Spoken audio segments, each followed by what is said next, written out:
50.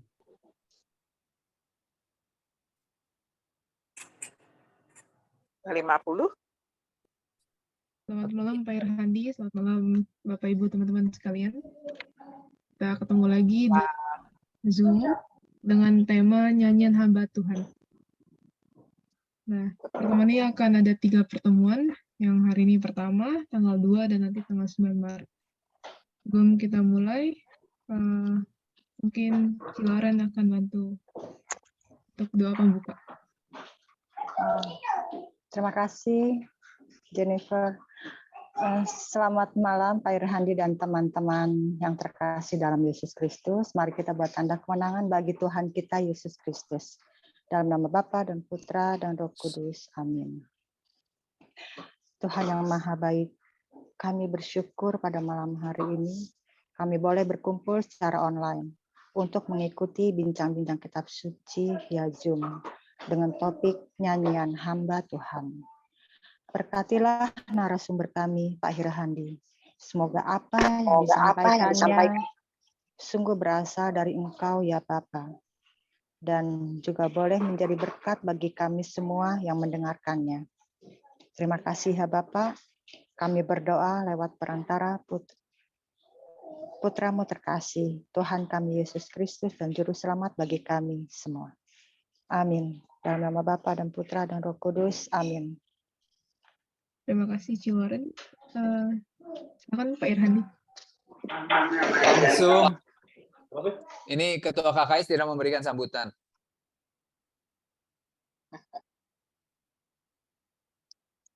Matthew, mana tuh orangnya? Kasih sambutan dong, kan kamu Ketua KKS. Selamat malam, Bapak Ibu, sahabat-sahabat terkasih. Senang sekali bisa berjumpa lagi dalam media online Zoom. Pada malam hari ini kita akan bersama-sama dengan Pak Irhandi untuk merenungkan dengan tema nyanyian hamba Tuhan. Saya yakin pada malam hari ini kita bisa mendapatkan inspirasi-inspirasi di dalam bacaan-bacaan kitab suci yang akan diambil dari kitab Yesaya. Dan saya yakin akan sangat bermanfaat seperti apa itu nyanyian hamba Tuhan yang bisa kita manfaatkan pada masa-masa taubat ini tentunya.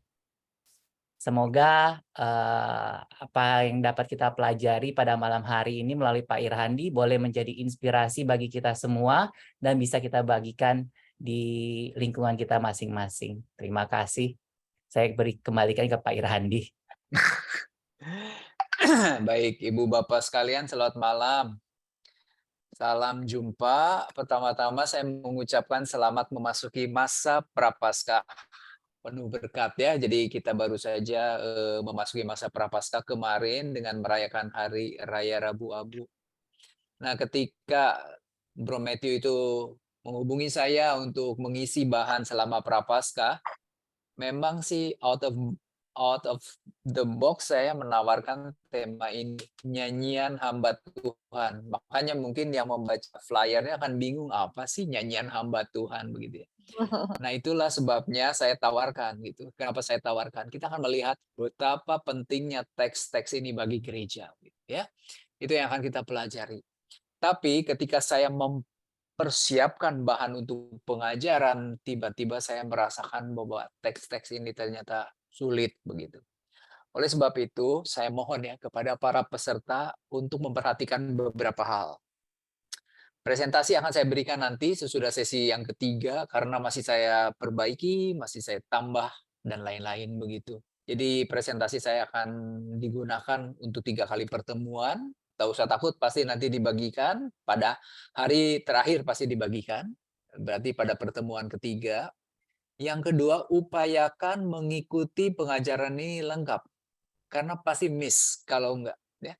Kalau sampai tidak bisa ikut secara online, Bro Matthew ini orang yang baik sekali. Semua pengajarannya diupload di YouTube, diulang lagi. Percaya pada saya, sulit sekali. Saya sendiri sebagai guru merasakan sulit. Tetapi kalau sulit itu tidak berarti tidak perlu dipelajari. Justru karena sulit harus dipelajari, mengingat betapa pentingnya bacaan-bacaan dengan tema hamba Tuhan atau nyanyian hamba Tuhan itu bagi gereja. Terutama pada masa Prapaskah ini. Ya, itu ya pesan saya. Tolong diperhatikan. Baik, sekarang saya akan membagikan layar. Bahan saya nanti akan saya bagikan pada sesi yang ketiga ya, pada sesi yang ketiga. Baik, sebentar. Saya buka dulu file saya bentar.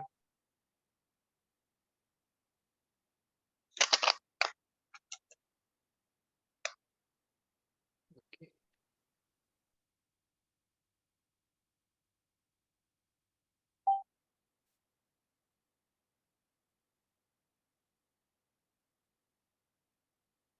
Baik. Ya, sudah bisa dilihat Sudah Pak Ir. presentasinya ya. Jadi tema yang saya tawarkan untuk 3 kali pertemuan selama 3 minggu berturut-turut ini judulnya adalah Nyanyian Hamba Tuhan. Dan semua nyanyian ini ada dalam kitab Nubuat Yesaya. Ya. Dan ini akan kita bawakan hari ini tanggal 23 Februari sampai nanti tanggal 9 Maret. Diharapkan bahan-bahan ini bisa menjadi permenungan kita selama masa Prapaskah. Itu tujuannya ya. Baik. Ibu Bapak sekalian, untuk mengetahui betapa pentingnya bacaan-bacaan dengan tema nyanyian hamba Tuhan, kita melihat dulu bacaan liturgi pada Pekan Suci. Dan saya ambil ini adalah bacaan liturgi Pekan Suci tahun 2023. Akan tetapi bacaan-bacaan pada Pekan Suci ini memang biasanya berlaku untuk ketiga tahun liturgi. Perhatikan tolong bacaan pertama. Kita lihat ya. Pada hari Minggu Palma, Pekan Suci, bacaan pertama diambil dari mana? Yesaya bab 50 ayat 4 sampai dengan ayat 7. Itu nyanyian hamba Tuhan yang ketiga. Hari Seninnya, Yesaya bab 42 ayat 1 sampai 7. Itu nyanyian hamba Tuhan yang pertama. Lalu, hari Selasanya, Yesaya bab 49 ayat 1 sampai 6. Nyanyian hamba Tuhan yang kedua. Hari Rabu kita lihat Yesaya bab 50 ayat 4 sampai 9a. Mirip ya dengan bacaan Minggu Palma, nyanyian hamba Tuhan yang ketiga. Terus Kamis Putih yang pagi ini ya. Yang pagi ini berarti bacaan yang dipergunakan dalam perayaan Ekaristi Misa Pembaharuan Janji Imamat atau Misa Krisma kita sebut yang diselenggarakan di keuskupan di Gereja Katedral. Kalau kita lihat bacaannya Yesaya bab 61 ayat 1 sampai dengan ayat 9.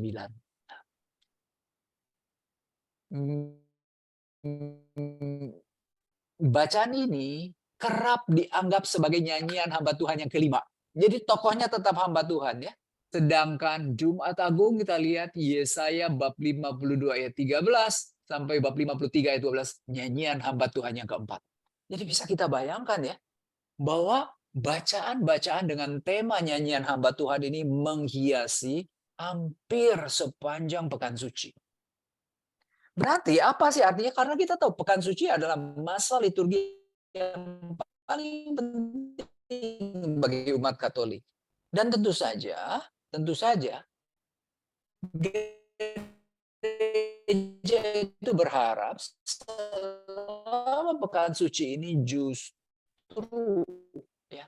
Dan ternyata bacaan-bacaan yang ditawarkan itu hampir setiap hari, bahkan setiap hari bukan hampir setiap hari, diambil dari bacaan-bacaan yang bertema nyanyian hamba Tuhan.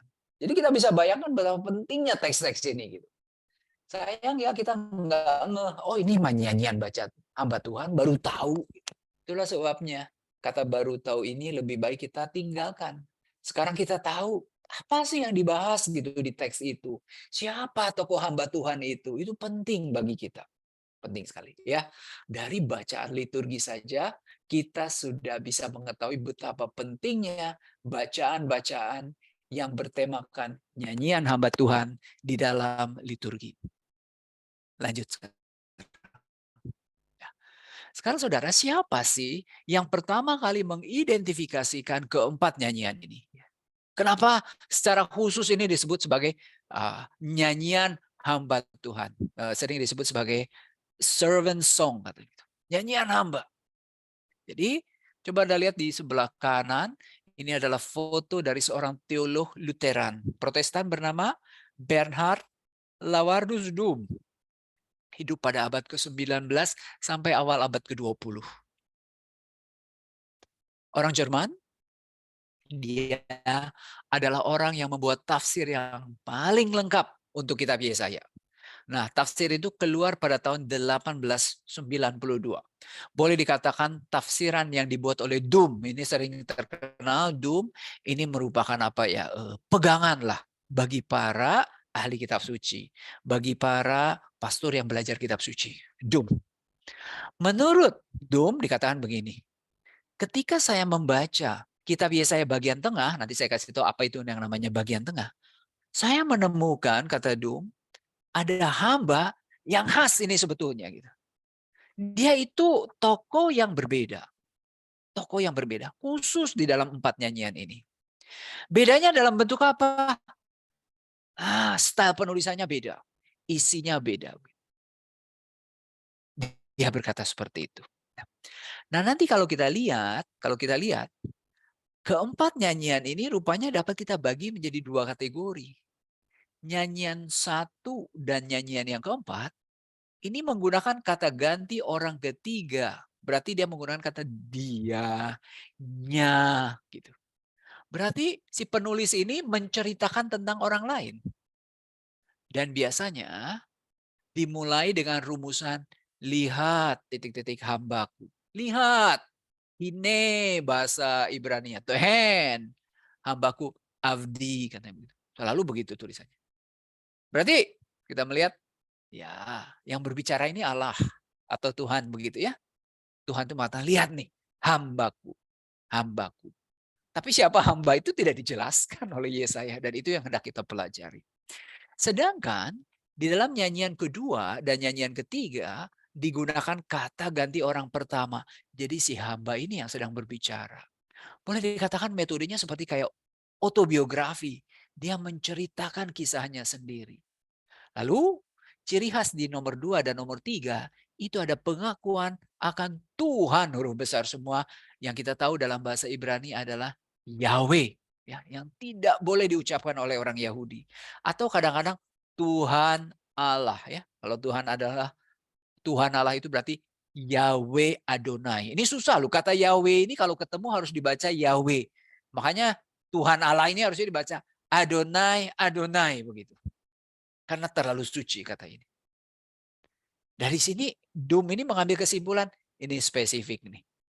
Hamba Tuhan ini. Jangan samakan hamba Tuhan yang ada di teks-teks lain di dalam kitab Nabi Yesaya dengan hamba Tuhan yang ada di 4 nyanyian ini. Kita berbicara tentang tokoh yang berbeda.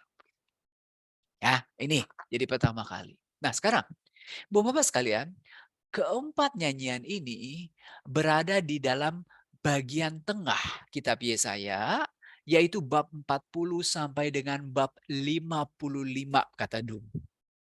Nah, bagian ini kerap disebut sebagai Deutero Yesaya atau Yesaya bagian kedua. Berarti bab 1 sampai bab 39 disebut sebagai Proto Yesaya atau Yesaya pertama, dan bab 56 sampai 66 disebut sebagai Trito Yesaya atau Yesaya ketiga. Kenapa kok kitab Yesaya ini ada bagian pertama, ada bagian kedua, ada bagian ketiga? Nah, Dum lagi mengatakan, gak mungkin kayaknya ya bagian kedua ini ditulis oleh Nabi Yesaya. Karena berbicara tentang bangsa Israel yang ada di pembuangan. Coba ya kita lihat pelan-pelan sekali. Saya ngajarnya akan super pelan karena sulit. Yesaya bab 40 kita lihat ayat pertama. Hiburkanlah umatku. Demikianlah firman Allahmu. Tenangkanlah hati Yerusalem dan serukanlah kepadanya bahwa perhambaannya sudah berakhir, bahwa kesalahannya telah diampuni, sebab ia telah menerima hukuman dari tangan Tuhan 2 kali lipat karena segala dosanya. Ia, Yerusalem, Israel, telah menerima hukuman dari Tuhan. Dan hukuman dari Tuhan itu apa? Pembuangan ke Babel. Maka kalau kita lihat coba di judul atasnya pasal 40 sampai 48 disebut keselamatan untuk bangsa yang ada di dalam pembuangan. Disebut seperti itu. Saudara, bangsa Israel ini dibuang ke Babel setidak-tidaknya tahun 606 sebelum Masehi. Yesaya ini berkarya tahun 740 sebelum Masehi. Ada rentang waktu sekitar 130-an tahun antara masa karya Yesaya dengan masa pembuangan. Ini yang membuat orang selalu berpikir tidak mungkin ditulis oleh Yesaya. Yesayanya pasti sudah mati pada saat itu. Dan Dum orang Kristen ya, dia teolog Lutheran. Seorang ahli kitab suci Yahudi bernama Ibn Ezra pada abad ke-12 juga mengakui bahwa Yesaya bagian kedua ini memang ditulis dalam konteks ketika bangsa Israel berada di pembuangan. Nah, saudara, supaya kita menikmati teksnya cukup jelas, kita baca puisi yang pertama dari Deuteronomi Yesaya ya. Kita lanjutkan, tadi kita baru baca ayat 1 dan ayat 2. Kita baca sampai dengan ayat 8. Yuk kita baca. Pelan-pelan ya. Tenang, hari ini saya akan mengajar sangat pelan karena ini sangat sulit. Kita baca ayat ketiga. Ada suara yang berseru-seru. Persiapkanlah di padang gurun jalan untuk Tuhan. Luruskanlah di padang belantara jalan raya bagi Allah kita. Setiap lembah harus ditutupnya. Dan setiap gunung dan bukit diratakan. Tanah yang berbukit-bukit harus menjadi tanah yang rata. Dan tanah yang berlekuk-lekuk menjadi dataran. Pertanyaan saya, Anda ingat teks ini kapan digunakan dalam perjanjian baru? Yang tahu boleh langsung jawab. Kapan teks ini dikutip dalam perjanjian baru? Ada suara berseru-seru. Persiapkanlah di padang gurun jalan untuk Tuhan. Yohanes Kapan? Pembaptis bukan? Betul, Yohanes Pembaptis ya, berarti di Injil Matius ada, di Injil Lukas ada ya. Betul, Yohanes Pembaptis. Karena Matius dan Lukas ini menafsirkan bahwa suara yang berseru-seru di padang gurun itu yang dinubuatkan oleh Yesaya ini digenapi dalam diri Yohanes Pembaptis. Ya. Tapi kalau kita sedikit teliti, kita melihat sekali bahwa Matius ini melakukan sedikit modifikasi dari teks aslinya. Kenapa? Ada suara yang berseru-seru, persiapkanlah di padang gurun jalan untuk Tuhan.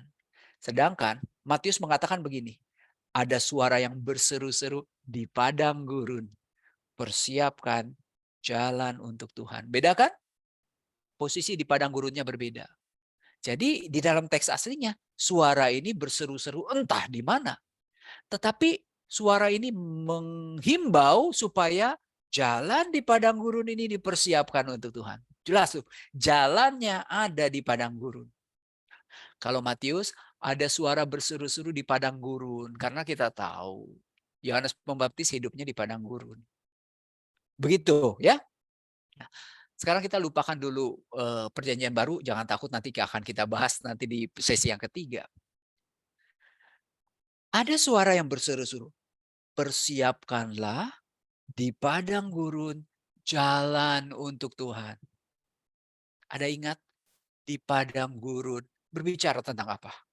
Di padang gurun berbicara tentang apa? Keluaran. Keluaran, betul ya.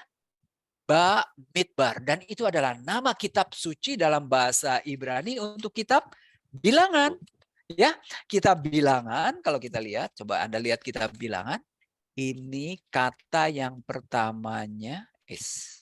Ya, kata yang pertamanya Tuhan berfirman kepada Musa di padang gurun Sinai. Nah, tapi dalam teks Ibraninya Bamidbar, Omer, Elohim, Le Moshe dan segala macam ya. Di padang gurunnya ditaruh di tempat. Jadi kita berbicara tentang keluaran. Maka Yesaya bagian kedua ini berbicara tentang keluaran. Lah kan keluaran sudah terjadi di zaman Musa. Ini keluaran baru. Keluaran baru. Artinya bangsa Israel yang berada di pembuangan ini akan keluar dari pembuangan. Dan kita tahu tidak mungkin ini pembuangan Asyur. Kenapa? Orang yang dibuang ke Asyur tidak pernah kembali lagi ke Israel. Hanya orang yang dibuang ke Babel ada kesempatan kembali lagi ke Israel. Ya, jadi berbicara tentang keluaran baru. Sekarang di ayat yang keempatnya, lembah harus ditutup ya. Dan kita tahu jalan ini dipersiapkan untuk Tuhan loh. Tuhan. Tuhan. Berarti kita bisa membayangkan bangsa Israel yang keluar dari Babel ini ditemani oleh Tuhan sendiri. Digandeng oleh Tuhan. Dipimpin oleh Tuhan. Persis seperti ketika mereka pertama kali keluar dari Mesir. Nah itu ya. Di ayat 4 dikatakan lembah harus ditutup supaya jalannya lurus. Gunung dan bukit diratakan. Ya, tanah yang berbukit-bukit harus menjadi tanah yang rata. Tanah yang berlekuk-lekuk harus menjadi dataran. Coba, siapa sih yang datang? Kita tahu Tuhan. Tapi Tuhan dilukiskan sebagai sosok tertentu. Maka jalan yang belok-belok harus diratakan. Tanah yang berbukit-bukit harus diratakan. Lembah harus ditutup. Jangan sampai orang terperosok masuk ke dalam lembah. Siapa yang datang? Anda mungkin tidak terlalu ngeh ya.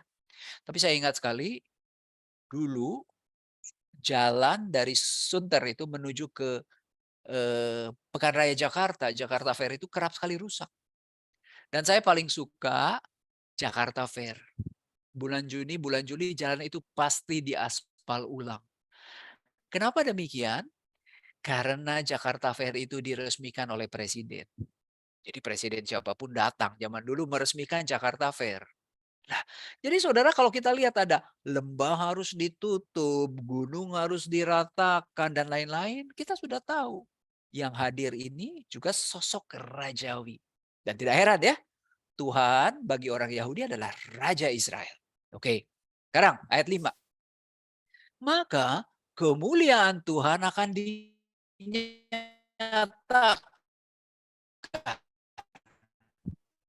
Jadi kemuliaan Tuhan itu bangsa Israel dari pembuangan. Tapi seluruh umat manusia akan melihatnya bersama-sama. Sungguh Tuhan sendiri telah mengatakannya. Yang menyaksikan ini hanya orang Yahudi kah? Tidak. Semua umat manusia. Semua umat manusia. Maka saudara, pesan dari Yesaya bagian kedua ini bersifat universal. Yang melihat itu bukan cuma orang Yahudi, tapi seluruh umat manusia. Seluruh umat manusia. Terus, sekarang kita baca ayat 6 sampai ayat 8 ya. Ada suara yang berkata, berserulah. Jawabku, apa yang harus kuserukan? Seluruh umat manusia adalah seperti rumput. Semua semaraknya seperti bunga di padang. Rumput menjadi kering, bunga menjadi layu apabila Tuhan menghembusnya dengan nafasnya. Sesungguhnya bangsa itu seperti rumput, rumput menjadi kering, bunga menjadi layu, tetapi firman Allah kita tetap untuk selama-lamanya. Apa sih pesan dari 3 ayat terakhir ini? Diceritakan manusia rumput katanya. Atau bunga. Rumput ini bisa kering, bunga ini bisa layu. Kalau apa? Kalau Tuhan menghembuskan dengan nafasnya. Kita bisa membayangkan mungkin ada angin timur ya, dari padang pasir yang panas gitu. Menghembus rumput, menghembus bunga. Lalu rumput ini menjadi kering, bunga ini menjadi layu. Bangsa ini rumput. Rumput menjadi kering, bunga menjadi layu. Tetapi firman Allah tetap untuk selama-lamanya. Artinya apa sih? 3 teks terakhir ini berbicara tentang manusia yang begitu rapuh. Ya. Tetapi dipersandingkan dengan Allah yang maha kekal. Allah yang maha kekal. Nah saudara, Bayangkan ya, bangsa Israel ini di pembuangan. Mereka meyakini diri sebagai bangsa pilihan Allah. Diberikan tanah terjanji. Sekarang tanah itu tidak ada. Menjadi bangsa terjajah. Kehilangan kemerdekaan. Menjadi budak di Babel. Menjadi bangsa jajahan. Menjadi budak. Mereka itu krisis identitas. Krisis kepercayaan diri. Ya kan? Pasti dalam hati bertanya, adakah keselamatan bagi kita di pembuangan? Mungkinkah bangsa kita dipulihkan kembali? Nah, itu juga jadi pertanyaan.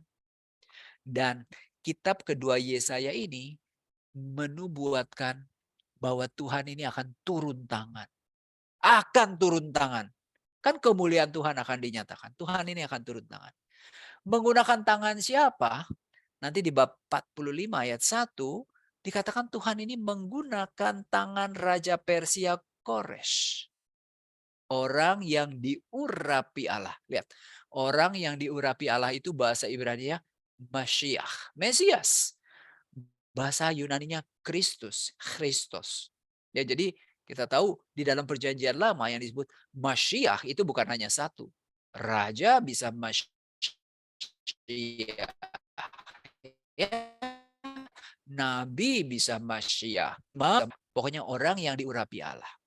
Jadi Tuhan ini akan menggunakan tangan Raja Koresh. Ya, kita tahu memang ya, bangsa Yahudi ini keluar dari pembuangan Babel ketika Koresh yang memerintah Raja Persia. Koresh bilang pulang, pulang, pulang.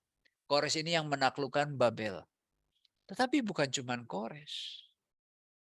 Rupanya Tuhan akan menggunakan tangan seorang tokoh lain. Tokoh itu adalah siapa? Saya kasih tanda titik-titik. Anda harus bisa menjawab. Siapa tokoh itu? Siapa tokoh itu? Nehemia. Bukan. Siapa tokoh itu?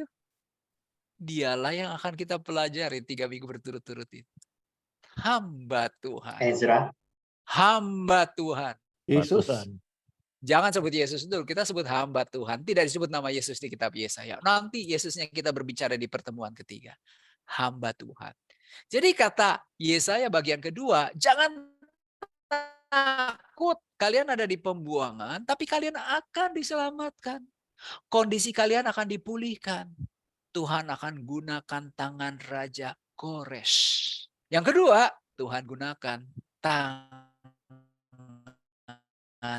hamba Tuhan. Jadi ada 2 tokoh yang akan dipakai, boleh dikatakan oleh Tuhan, untuk menyelamatkan, untuk memulihkan bangsa yang berada di pembuangan. Pertama Koresh, yang kedua hamba Tuhan. Terus ada lagi yang bertanya, kalau gitu ngapainnya Tuhan itu iseng? Bangsa Israel dihukum, dibuang, tapi udah gitu diselamatkan lagi, dibebaskan lagi. Gitu. Iseng kan ya? Kalau kita sih udah dihukum-hukum. Tapi ini enggak udah dihukum, diselamatkan lagi. Iseng banget. Nah, ini dijawab nanti di nyanyian hamba Tuhan kedua. Rupanya, bangsa Israel ini dihukum supaya dia menjadi terang bagi bangsa-bangsa. Supaya keselamatan dari Allah sampai ke ujung bumi. Kalau Israel ini tidak dibuang ke negeri orang asing, bagaimana dia bisa mewartakan tentang Allah kepada bangsa-bangsa asing? Maka di pembuangan itu justru mereka itu harus menjadi terang bagi bangsa-bangsa lain. Buat apa?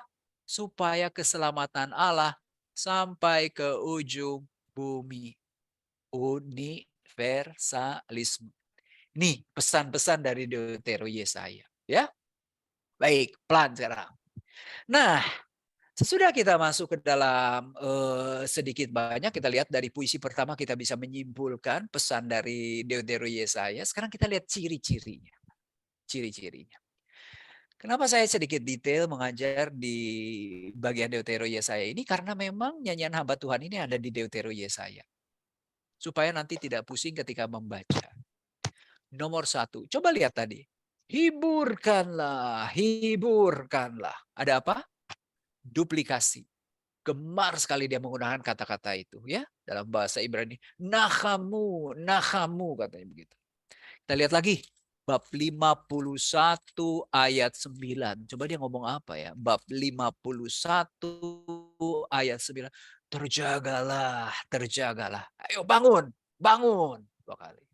51 ayat 17. Terjagalah, terjagalah. Bab 52 ayat 11. Menjauhlah, menjauhlah. Dia suka sekali reduplikasi. Jadi ada kata-kata yang dia ulang ya. Kedua, bagaimana dia melukiskan Allah? Allah ini dilukiskan dengan serangkaian anak kalimat yang dimulai dengan beginilah firman Tuhan. Kita coba lihat ya, 42 ayat 5. 42 ayat 5. Beginilah firman Tuhan. Selalu mulainya begitu. Beginilah firman Allah Tuhan yang menciptakan langit dan membentangkannya, yang menghamparkan bumi dengan segala yang tumbuh di atasnya, yang memberikan nafas kepada umat manusia yang mendudukinya, dan nyawa kepada mereka yang hidup di atasnya. Hebat banget ya. Berarti Allah itu dilukiskan dengan begitu meriah dengan serangkaian anak kalimat yang deskriptif. Melukiskan Allah itu siapa? Kita coba satu lagi di bab 43 ayat 1. Tetapi sekarang, beginilah firman Tuhan. Beginilah firman Tuhan. Yang menciptakan engkau hai Yakub. Yang membentuk engkau hai Israel. Dan seterusnya. Nanti dibaca ya. Bab 43 ayat 16 sampai 17 dan seterusnya. Itu cara Deutero Yesaya melukiskan siapa Allah. Lalu ada rumusan yang sering sekali diulang. Berarti Deutero Yesaya ini sangat suka ya dengan dengan ungkapan ini, dengan kata-kata ini. Nomor 1, jangan takut. Bab 41 ayat 10 misalnya. Jangan takut. Dan ingat, ketika dia mengatakan jangan takut, ini ada alasannya. Jangan takut sebab aku menyertai engkau. Bayangkan ya. Ini kan nubuat penghiburan bagi bangsa yang ada di pembuangan. Jangan takut, kata Tuhan. Aku menyertai engkau.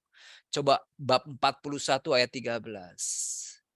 Sebab aku ini Tuhan Allahmu, memegang tangan kananmu dan berkata kepadamu, jangan takut.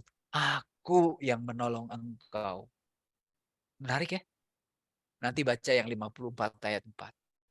Lalu, gelar yang suka atau ungkapan yang sering diulang, rumusan yang sering diulang adalah aku yang terdahulu dan yang kemudian. Mungkin ini kalau di perjanjian baru kita kenal, akulah Alfa dan Omega.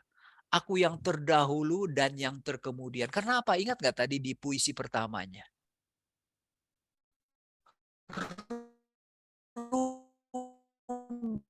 Rumput bisa kering, bunga bisa, tapi firmanku tetap untuk selama-lamanya. Karena apa? Aku yang terdahulu dan yang terkemudian.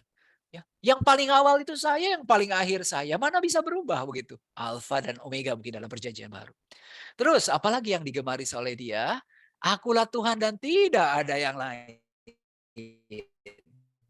Contoh ya, 45 ayat 5. Akulah Tuhan dan tidak ada yang lain. 45 ayat 5.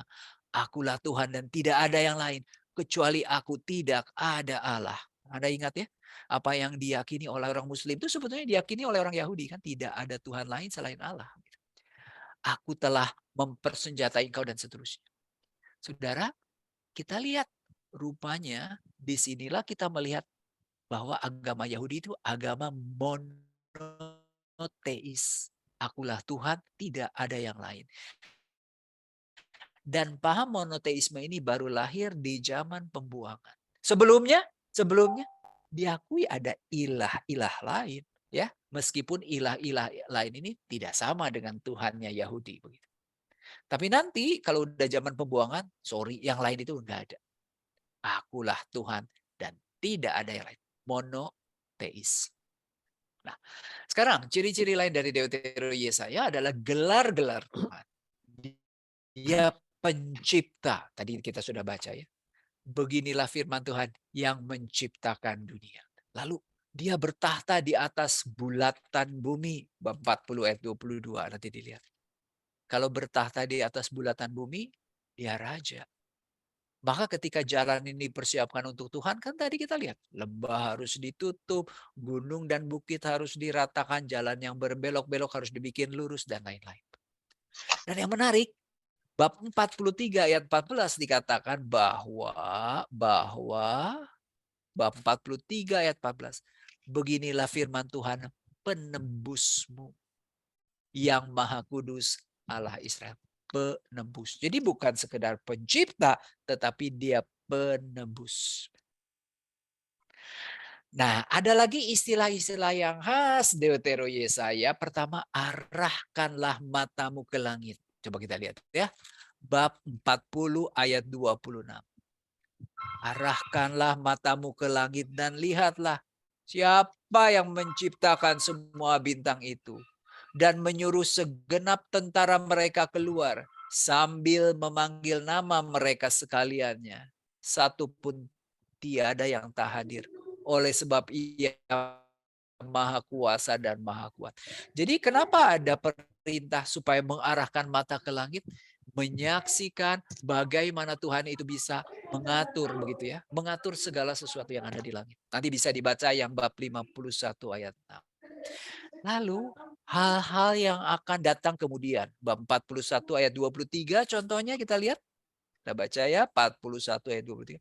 Beritahukanlah hal-hal yang akan datang kemudian. Supaya kami mengetahui bahwa kamu ini sungguh Allah. Jadi siapa yang bisa memberitahukan hal-hal yang akan datang kemudian?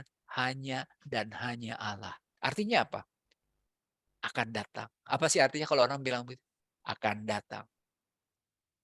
Kalau pergi ke bioskop ya, zaman dulu nih.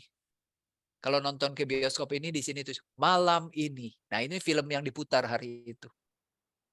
Gantinya apa? Segera ditulis begitu kan. Akan datang itu film baru yang mungkin datang lagi sebulan lagi atau. Maka kalau dikatakan akan datang kemudian itu berarti ada sesuatu yang baru, sesuatu yang baru dan ini yang harus kita pelajari. Apa itu yang baru ya? Nah, Saudara, Deuteronomi Yesaya ini luar biasa kan? Makanya ketika Anda baca bab 40 sampai 55 kerap Anda mentok. Tapi saya berharap dengan saya memberikan panduan-panduan ini, oh kurang lebih tahu tujuannya apa ya. Sekarang kita masuk ke struktur Deuteronomi Yesaya. Kalau kita lihat tadi bab 40 sampai 48 disebut keselamatan untuk bangsa yang ada di dalam pembuangan. Berarti terusnya bab 49 ayat 55 diberi judul apa di kitab suci? 49 sampai 55 hamba Tuhan. Hamba Tuhan ya. Jadi ada dua. Keselamatan untuk bangsa yang ada di dalam pembuangan 40 sampai 48, 49 sampai 55 berbicara tentang hamba Tuhan. Tentang hamba Tuhan. Nah, Saudara, menarik sekali di bagian pertama ini nubuat-nubuat yang khas untuk orang-orang Yahudi itu selalu ditujukan kepada dua pihak. Yakub, Israel. Selalu begitu ya. Yakub, Israel. Yakub, Israel. Selalu seperti itu. Enggak puas dia cuma satu. Yakub, Israel. Selalu Yakub, Israel. Yakub, Israel. Kemungkinan besar ini ditujukan kepada kerajaan utara dan kerajaan selatan ya. Yakub ini mungkin untuk kerajaan selatan, Israel itu kerajaan utara. Terus coba kita lihat. Di bab 40 ayat 27 ini ada ayat yang berbunyi. Mengapa engkau berkata demikian hai Yakub dan berkata begini hai Israel tuh, lihatin ya. Gak cukup dia ngomong Yakub. Gak cukup dia hanya ngomong Israel. Harus Yakub dan Israel. Sama kan sebetulnya diulang aja. Mengapa engkau berkata demikian hai Yakub dan berkata begini hai Israel. Hidupku tersembunyi dari Tuhan dan hakku tidak diperhatikan Allahku. Boleh dikatakan di bagian awal dari bagian pertama Deuteronomi Yesaya ini dikisahkan bagaimana bangsa Yahudi di pembuangan ini bermenung. Tuhan, kok hidupku sekarang tersembunyi dari Tuhan? Tuhan tidak perhatikan kami lagi. Kami di pembuangan, jadi bangsa terjajah. Kami kehilangan tanah, kami kehilangan kemerdekaan, kami jadi budak, kami harus menyaksikan orang makan daging babi, kami harus menyaksikan orang-orang asing berbuat yang tidak baik, tidak sesuai dengan perintah Taurat dan lain-lain. Nah, saudara, kata tersembunyi ini di dalam bahasa Ibrani satar. Satar ya. Maka di sini gunakan kata nistara. Ini bentuk pasif, berarti tersembunyi atau disembunyikan. Saudara, dari kata satar ini ada nama Esther. Esther. Berarti Esther itu artinya saya menyembunyikan. Esther itu artinya saya menyembunyikan. Ada yang bisa jawab, Mbak? Di kitab Esther itu apa yang disembunyikan? Apa yang disembunyikan? Ada yang bisa jawab, Mbak?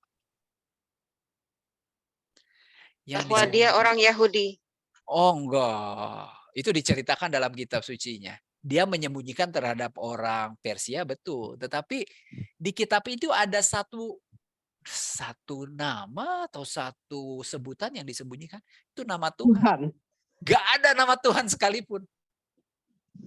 Ya, nah nanti kalau kesempatan belajar kitab Esther, kita akan lihat nama Tuhannya disembunyikan di mana.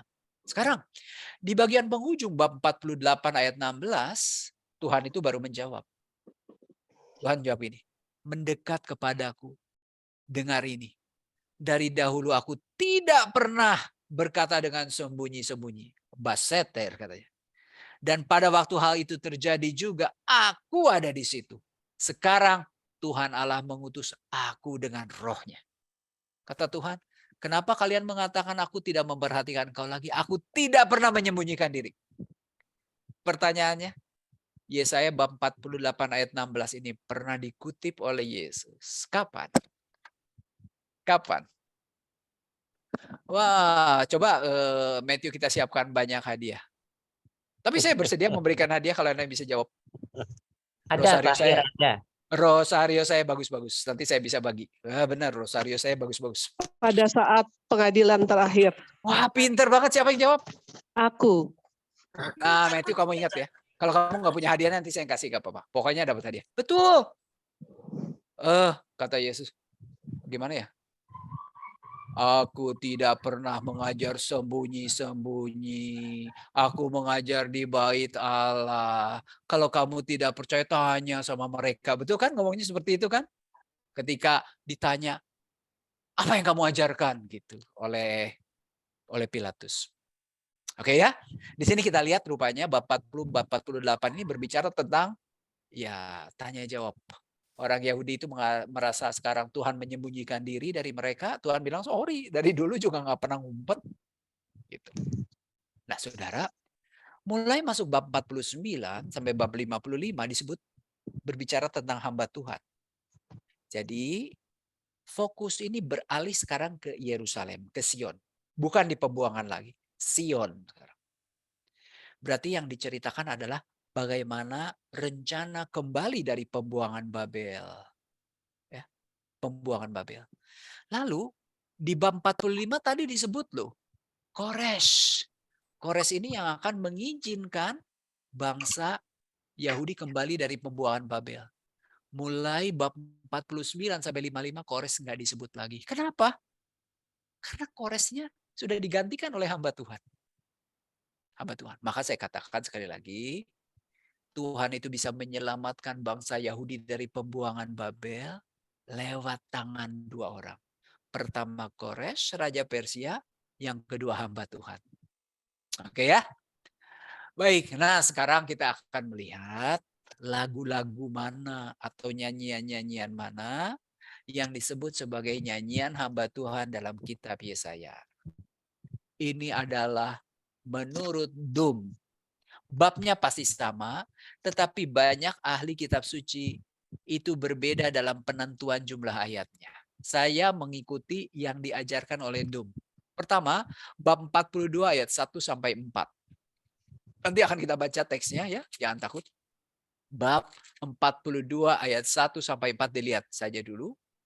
Meskipun ada yang mengatakan bahwa nyanyian hamba Tuhan pertama itu bab 42 ayat 1 sampai 9. Oh, silahkan, enggak apa-apa ya. Saya mengikuti pembagian Dum. Lalu nyanyian yang kedua, bab 49 ayat 1 sampai dengan ayat 6. Ada yang mengatakan sampai ayat 7. Silahkan, nggak apa-apa. Ya.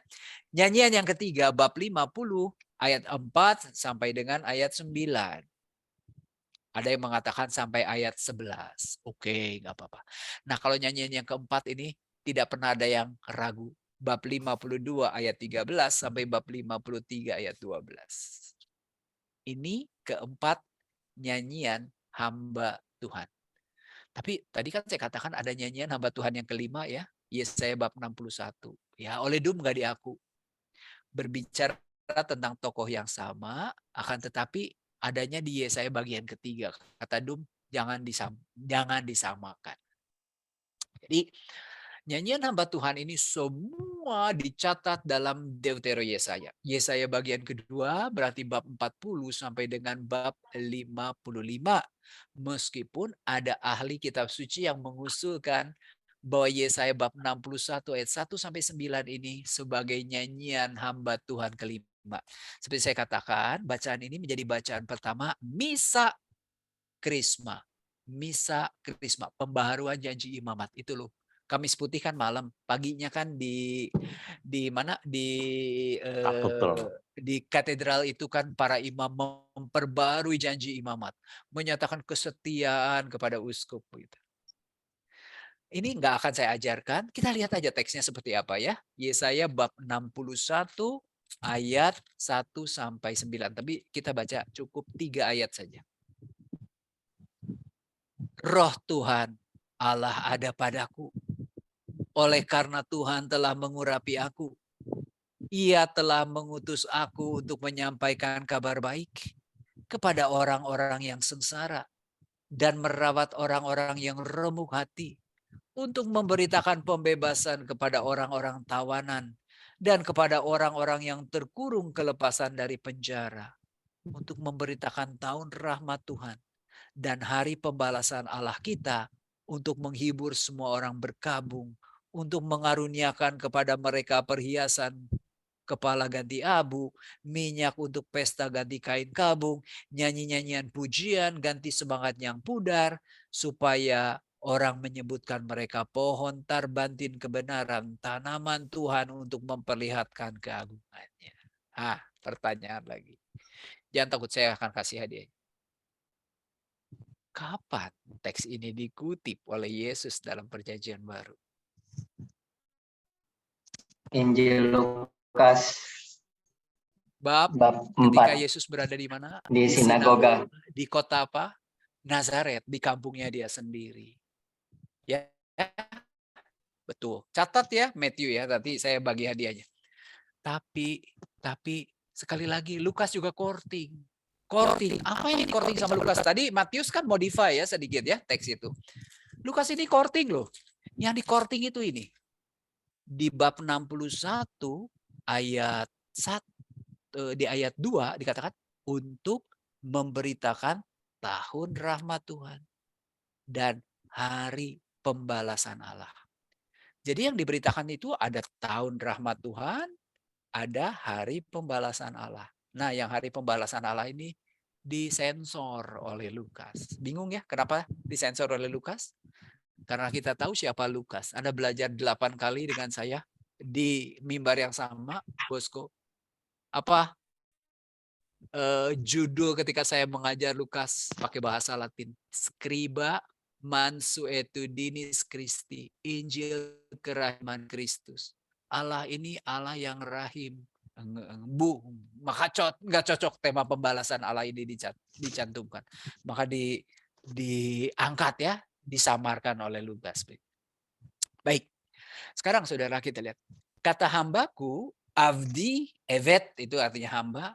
I itu aku ya. Jadi avdi, evedi itu artinya hambaku. Ini muncul sampai 12 kali di bab 42 sampai bab 53. Dengan naik itu. Dibandingkan hanya 3 kali dalam 40 bab sebelumnya. Jadi dari bab 1 sampai dengan bab 41 itu hanya 3 kali.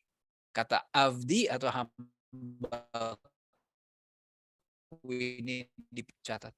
Tapi 12 kali menyatakan memang tokoh hamba Tuhan ini sangat luar biasa penting.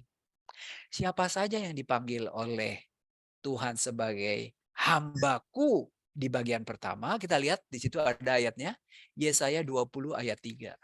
Yesaya 20 ayat 3. Coba kita baca ya. Yesaya 20 ayat 3. Berfirmanlah Tuhan seperti hambaku Yesaya. Yesaya itu hambanya. Coba lihat. Seperti hambaku Yesaya berjalan telanjang dan tidak berkasut, nggak pakai sepatu. 3 tahun lamanya sebagai tanda dan alamat terhadap Mesir dan terhadap Ethiopia. Jadi kalau nanti ada kuis katakan, siapa nabi yang pernah berjalan telanjang? Anda harus tahu Yesaya. Kenapa dia berjalan telanjang? Karena dia mengatakan, sebetulnya dikatakan kepada Raja Hizkia. Raja Hizkia ini karena takut pada Asyur, ingin berpaling kepada Mesir dan Ethiopia. Kata Yesaya, ya Hizkia, berpaling kepada Allah. Ngapain berpaling kepada Mesir dan Ethiopia? Tahu nggak Itu siapa? kita yang satu buat Siapa hari Mesir? Siapa Ethiopia? Kata Yesaya. Nih pantat gue katanya gitu. Makanya dia jalan telanjang. Nah, menarik ya. Siapa lagi yang disebut hambaku? Bab 22 ayat 20. Bab 22 ayat 20. Maka pada waktu itu aku akan memanggil hambaku Eliakim bin Hilkia. Eliakim anak Hilkia. Siapa sih dia? Coba kita lihat. Baca ayat 22-nya. 22 ayat 22. Aku akan menaruh kunci rumah Daud ke atas bahunya. Apabila ia membuka, tidak ada yang dapat menutup. Apabila ia menutup, tidak ada yang dapat membuka. Jadi Eliakim itu siapa? Kuncen istana Daud. Jadi istana Daud ini ada juru kuncinya yang membuka dan yang menutup. Kalau dia sudah buka, nggak ada yang bisa menutup. Kalau dia sudah tutup, tidak ada yang bisa buka. Wong dia kuncen. Pertanyaan lagi. Kapan kira-kira teks ini dipakai di perjanjian baru? Nih hadiah ketiga saya tawarkan. Kalau dia sudah buka, nggak ada yang bisa tutup lagi. Matius 16 ketika Petrus habis mengaku Yesus sebagai anak Allah. Pintar ya, orang yang sama ya? Iya, Pak Ir, Siapa yang jawab? Pak Nikolas. Hebat loh, betul. Engkaulah Petrus. Di atas batu karang ini akan kudirikan jemaatmu. Kepadamu kuberikan kunci kerajaan surga. Sekarang saya tanya, kenapa Yesus itu perlu Petrus sebagai kuncen atau juru kunci? Maka kalau Anda lihat di lambangnya Vatikan kan kunci kan? Kenapa? Karena Paus itu menduduki tahta Petrus. Kuncen kerajaan surga. Kenapa? Karena Yesus itu adalah Mesias, putra Daud. Dia Raja Daud. Kalau Raja Daud itu istana Daudnya harus ada kuncen. Maka dipilih Petrus ada kuncennya. Bagus ya.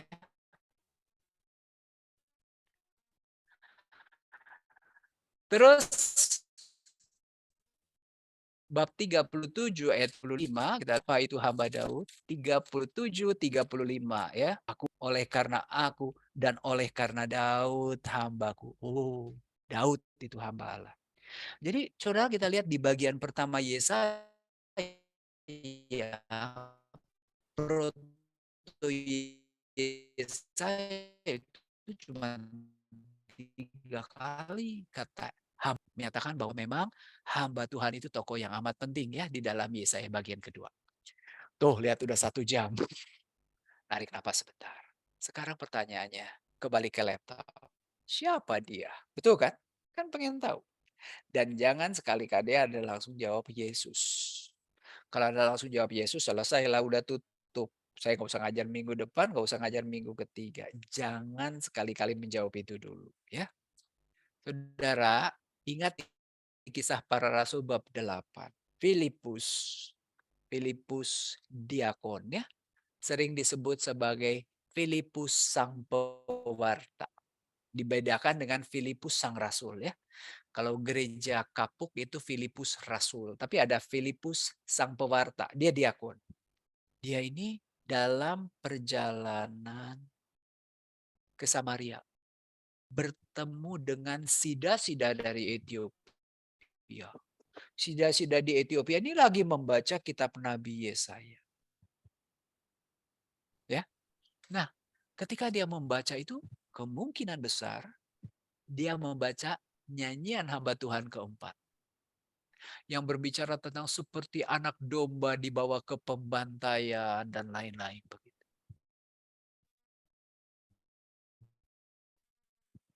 Nah, bingung dia. Sida-sida itu bertanya maka kepada Filipus. Aku bertanya kepada tentang siapa Nabi berkata demikian. Tentang dirinya sendiri atau tentang orang lain. Lihat itu.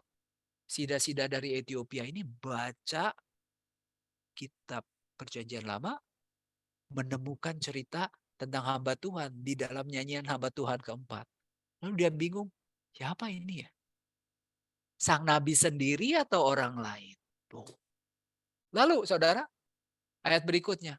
Mulailah Filipus berbicara dan bertolak dari nas itu, ia memberitakan Injil Yesus kepadanya. Nah, kita sudah tahu. Di dalam perjanjian baru, di dalam teologi gereja, teologi Kristen, hamba Tuhan itu identik dengan Yesus. Tapi jangan sampai pada kesimpulan itu terlebih dahulu. Kita pelan-pelan ya. Kalau tadi, sang sida-sida di Ethiopia itu bertanya, tentang siapa dia berbicara? Ya. Yesaya ini berbicara tentang dirinya sendiri. Itu sudah satu tafsir. Maka saudara kita akan melihat di dalam ilmu penafsiran kitab suci ada berbagai versi tentang siapa hamba Tuhan itu. Yang pertama adalah seseorang yang tidak dikenal namanya dan hidup pada zaman Nabi Deutero Yesaya. Bisa saja dia sendiri adalah Deutero Yesaya. Jadi ya Yesaya berbicara tentang dirinya sendiri. Yesaya kedua maksudnya. Jadi dibayangkan ya, si Deutero Yesaya ini ikut dibuang ke Babel, mungkin dia pernah mengalami di penjara atau dihukum karena bangsanya sendiri, tetapi dia bisa luput dari hukuman. Maka gara-gara itu orang Israel semua ini boleh dikatakan bersuka cita lah dan segala macam. Ini yang sering kita sebut sebagai Mesias historis. Mesias yang hidup pada zaman ketika kitab itu ditulis. Kan Yesus kan hidupnya abad 600 tahun kemudian. Dan ini salah satu pemahaman dari sida-sida Ethiopia. Ya. Nah, ada yang mengatakan kemungkinan besar Nabi Yeremia. Kenapa? Karena Yeremia itu mengatakan, aku itu anak domba yang dibawa ke pembuangan. Ya. Yeremia bab 11 ayat 19. Coba kita lihat. Yeremia bab 11 ayat 19.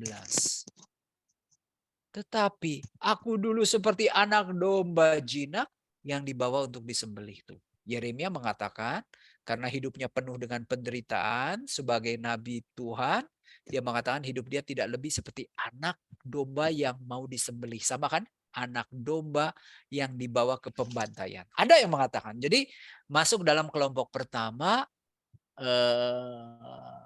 Mesias historis Yeremia. Kalau bukan Yeremia siapa lagi? Ingat loh. Raja yang pertama kali ikut pembuangan kloter pertama itu Raja Yoyakin. Ada yang mengatakan mungkin dia Raja Yoyakin. Sayangnya ya, di dalam teksnya tidak ada tanda-tanda ke arah sana. Gitu. Yang kedua, Yesaya sendiri. Yesaya kedua. Berarti ini teori autobiografinya apa? Artinya, ya Yesaya menceritakan pengalamannya sendiri. Seperti yang saya katakan tadi. Dia ditangkap, jadi pernah mungkin mengalami ancaman kematian dan lain-lain. Tapi dia selamat. Nah ini juga sebetulnya ada kelemahannya. Kelemahannya apa? Kan kita tahu nanti di nyanyian hamba Tuhan yang keempat dikisahkan bagaimana hamba Tuhan ini mati. Mati. Ya kan? Mana mungkin sih autobiografi menceritakan kematian sendiri? Bisa Anda menulis autobiografi ya tentang diri Anda sendiri. Lalu dalam autobiografi ini saya catat, saya meninggal tahun sekian. Ini enggak mungkin. Nah, ada kelemahan. Sekarang kita melihat, ini tadi kita berbicara tentang individu berarti, tapi ada yang mengatakan teori kolektif. Ini bukan individu tetapi bangsa. Bangsa Israel.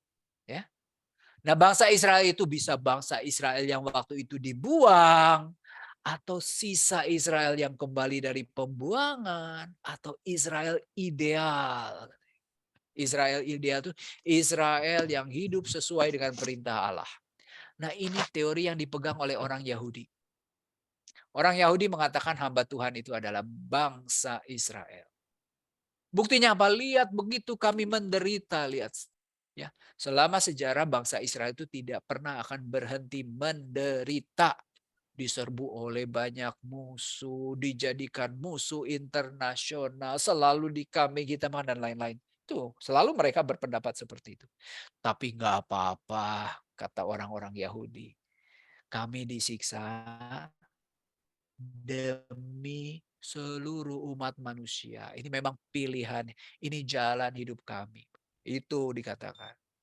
Apakah hamba Tuhan adalah Israel itu punya dasar Alkitabnya? Ada. Ya. Kita lihat Yesaya 41 ayat 8. Tetapi engkau, hai Israel, hambaku. Betul loh. Ternyata ya, memang Israel itu hambaku. Bab 42 ayat 19. Yang buta selain dari hambaku. Siapa yang tuli seperti utusan yang kusuruh? Siapa yang buta seperti suruhanku? Siapa yang tuli seperti hamba Tuhan? Dan kalau kita lihat judulnya, siapa yang tuli dan buta? Israel. Nanti ayat-ayat yang lain silakan baca sendiri. Jadi saudara, teori kolektif ini ada dasar biblisnya enggak? Ada. Mohon maaf, ada. Nah saudara, yang keempat ini namanya teori Mesias. Bukan Mesias historis, tapi Mesias profetis. Mesias yang belum hadir. Mesias yang akan datang. Dan ini cocok ya dengan teologi Yesaya kedua.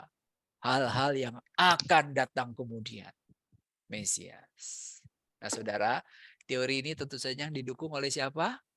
Oleh agama-agama Kristen. Yang didukung oleh gereja. Seperti kita lihat di dalam perjanjian baru. Siapa hamba Tuhan? Langsung dijawab Yesus. Teori Mesias. Mana yang benar? Saya tidak mau jawab dulu. Ya, karena kita akan mempelajari ya dengan perlahan-lahan begitu. Tapi yang jelas Mesias historis, autobiografi, teori kolektif, teori Mesias profetis. Ada 4 ya. Baik. Sekarang tiba saatnya kita menikmati nyanyian hamba Tuhan ini. Kita lihat dulu nyanyian hamba Tuhan yang pertama. Boleh dibaca di kitab suci, tapi saya tampilkan juga di layar. Di layar ini sudah saya beri warna-warna dan lain-lain mungkin jauh lebih mudah. Kita baca perlahan-lahan ya. Lihat itu hambaku yang kupegang, orang pilihanku, yang kepadanya aku menaruh rohku ke atasnya. Kepada bangsa ia tidak akan berteriak atau menyaringkan suara atau memperdengarkan suaranya di jalan. Buluh yang patah terkulai tidak akan diputuskannya. Sumbu yang pudar nyalanya tidak akan dipadamkannya. Tetapi dengan setia ia akan menyatakan hukum. Ia sendiri tidak akan menjadi pudar, tidak akan patah terkulai, sampai ia menegakkan hukum di bumi. Segala pulau mengharapkan pengajarannya. Nah, saudara, siapa hamba Tuhan? Di dalam nyanyian hamba Tuhan yang pertama, mohon maaf tidak ada ditulis di sini. Siapa hamba Tuhan? Maka saudara, orang Yahudi yang mengambil teori kolektif itu selalu mengambil dari bab 41-nya. Di bab 41-nya ayat 8 memang dikatakan, hai kau Israel hambaku. Memang dikatakan seperti itu. Israel. Nah, saudara, lihat. Di situ dalam warna hijau saya tulis LXX. Itu artinya Septuaginta. Ya. Terjemahan kitab suci Ibrani dalam bahasa Yunani yang dilakukan pada abad kedua sebelum Masehi. Di Alexandria. Kalau kita baca Septuaginta, lihat itu Yakub hambaku. Yang kupegang Israel orang pilihanku. Udah begitu. Berarti Septuaginta itu menafsirkan bahwa hambaku itu adalah Yakub atau Israel. Ya. Oke, kita lupakan dulu. Karena kita tidak menggunakan Septuaginta, kita menggunakan tanah ya, kitab suci Ibrani. Tidak ada Yakub, tidak ada Israel. Lihat itu ciri nyanyian hamba Tuhan pertama dan keempat. Lihat itu. Hen atau hine, avdi, hambaku. Hambaku yang kupegang. Etmahbo. Etmahbo. Terus dia orang pilihanku. Orang pilihanku. Dia terpilih ya. Nah saudara, sini saya berikan catatan di bab 41 ayat 10. Bab 41 ayat 10. Kita baca ya. Jangan takut sebab aku menyertai engkau. Jangan bimbang sebab aku ini Allahmu. Aku akan meneguhkan, aku akan menolong engkau, aku akan memegang engkau dengan tangan kananku yang membawa kemenangan. Mirip ya? Kan ku pegang, ada kata memegang juga di ayat bab 41 ayat 10 ini. Dan kita tahu 2 ayat sebelumnya di atasnya hambaku adalah Israel. Maka orang Yahudi mati-mati mengatakan Israel. Israel ini adalah bangsa yang selalu didukung oleh Tuhan. Terus, orang pilihanku. Nah, siapa sih orang pilihanku? Bab 43 ayat 20 menyebut, bab 43 ayat 20 menyebut, binatang hutan akan memuliakan aku, serigala dan burung unta, sebab aku telah membuat air memancar di padang gurun dan sungai-sungai di padang belantara untuk memberi minum umat pilihan. Umat pilihanku. Siapa umat pilihanku? Itu loh mereka yang kuberi minum di padang gurun. Berbicara tentang Israel. Nanti di bab 45 ayat 4 baca sendiri. Terus, hambaku ini aku berkenan menaruh kepadanya, aku berkenan. Terus aku menaruh rohku ke atasnya. Aku menaruh rohku ke atasnya. Supaya apa? Ia menyatakan hukum kepada bangsa-bangsa. Saudara, kata hukum ini digunakan kata mishpat ya, artinya keadilan. Supaya ia menyatakan keadilan kepada bangsa-bangsa. Dan kita tahu siapa sih yang biasanya menyatakan keadilan atau hukum selain dari raja. Ya, jadi dia serba pusing kan kita lihat ya. Udah mati-matian orang Yahudi mengatakan ini bangsa Israel, tapi Israel kok raja ya? Tanda tanya juga. Oke. Terus lihat ya, saya berikan warna merah di situ. Nya, iya, nya, iya, nya. Berarti memang pada nyanyian hamba Tuhan pertama dan keempat digunakan kata ganti orang ketiga tunggal. Oke, terus sekarang. Ia akan menyatakan hukum kepada bangsa-bangsa. Universal. Ya kan? Tapi coba lihat ayat keduanya. Ia tidak akan berteriak. Tidak akan menyaringkan suara. Tidak akan memperdengarkan suara di jalan. Ini udah jadi pertanyaan kedua. Bagaimana hukum ini bisa dinyatakan kepada bangsa-bangsa kalau dia diam terus? Gak berteriak. Gak menyaringkan suara. Gak memperdengarkan suara. Bingung ya? Mana mungkin atuh hukum itu bisa dinyatakan kepada bangsa-bangsa kalau dianya itu begitu pendiam. Ketiga, buluh yang patah terkulai tidak akan diputuskannya. Sumbu yang pudar nyalanya tidak akan dipadamkannya. tetapi dengan setia ia menyatakan hukum, karena itu adalah tugasnya. Artinya dia itu orang yang memiliki tokoh yang sangat lemah lembut. Ya. Bulu yang udah patah terkulai aja nggak bakal diputuskan. Sumbu yang pudar nyalanya tidak akan dipadamkan. Dia lemah lembut. Jadi ciri-ciri hamba Tuhan itu pertama dia tenang, tidak bersuara, terus lemah lembut. Ia sendiri tidak akan menjadi pudar, tidak pernah akan patah terkulai sampai ia menegakkan hukum di bumi. Jadi kapan dia menjadi pudar, kapan dia menjadi terkulai, ini juga nggak jelas apakah berbicara tentang kematiannya atau tidak. Nanti kalau dia menegakkan keadilan di bumi. Dan ingat loh, universal lagi, segala pulau mengharapkan pengajarannya. Oke ya. Dari nyanyian hamba Tuhan pertama kita melihat kalau mengacu kepada bab 41, bab 43, hamba Tuhan itu ya mau nggak mau Israel ya. Israel, dia juga adalah umat pilihan. Mau tidak mau, seperti keyakinan orang-orang Yahudi. Tetapi ada kelemahannya. Ada kelemahannya. Kita tahu ya, orang Israel ini justru kan di dalam kitab Yesaya ini dinyatakan gagal. Ada nyanyian pemilik kebun anggur kan. Gagal dia itu. Nanti kita lihat siapa yang buta selain hambaku, siapa yang tuli selain orang Israel dibilang buta dan tuli, bagaimana mungkin ya menyatakan hukum kepada bangsa-bangsa? Ada kelemahannya juga. Wah, siapa dia? Belum tahu. Oke, tinggalkan dulu. Sekarang kita lihat nyanyian hamba Tuhan yang kedua. Nyanyian hamba Tuhan kedua dan ketiga menggunakan kata ganti orang pertama tunggal, aku. Jadi seolah-olah seperti ya laporan pribadi. Dengarkanlah aku hai pulau-pulau, perhatikanlah hai bangsa-bangsa yang jauh. Tuhan telah memanggil aku sejak dari kandungan, telah menyebut namaku sejak dari perut ibuku.